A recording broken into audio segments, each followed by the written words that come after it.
ಗೆಳೆಯರೇ, ಇವತ್ತು ನಾವು ನಮ್ಮ ಫೋನ್ನ ಒಂದು ಕೀಬೋರ್ಡ್ನಲ್ಲಿ ಲ್ಯಾಂಗ್ವೇಜ್ ಸ್ವಿಚ್ ಬಟನ್ ಅನ್ನೋದು ಬರ್ತಾ ಇಲ್ಲ ಅಂದರೆ ಅದನ್ನು ಯಾವ ರೀತಿ ಆ್ಯಕ್ಟಿವೇಟ್ ಮಾಡ್ಕೋಬೇಕು ಅಂತ ನೋಡೋಣ.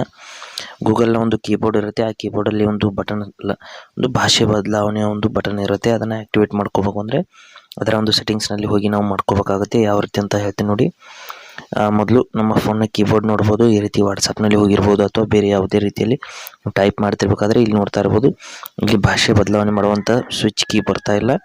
ಅದಕ್ಕಾಗಿ ಇಲ್ಲಿ ಈ ಬಾಕ್ಸ್ ಮೇಲೆ ಕ್ಲಿಕ್ ಮಾಡ್ಕೊಳ್ಳಿ.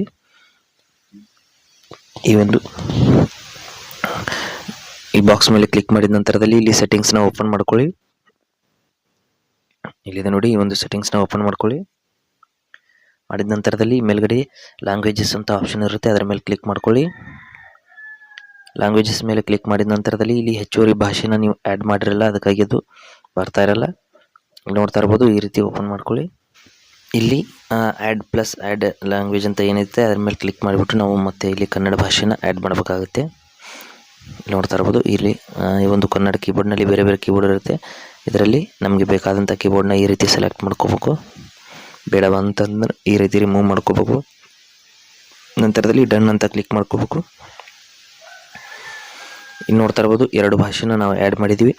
ಒಂದಕ್ಕಿಂತ ಜಾಸ್ತಿ ಭಾಷೆಗಳನ್ನ ನಾವು ಆ್ಯಡ್ ಮಾಡಿದ ನಂತರದಲ್ಲಿ ಅದು ಆಟೋಮೆಟಿಕ್ಕಾಗಿ ನಮ್ಮ ಒಂದು ಭಾಷಾ ಬದಲಾವಣೆಯ ಒಂದು ಸ್ವಿಚ್ ಕೀ ಅನ್ನೋದು ಬರುತ್ತೆ.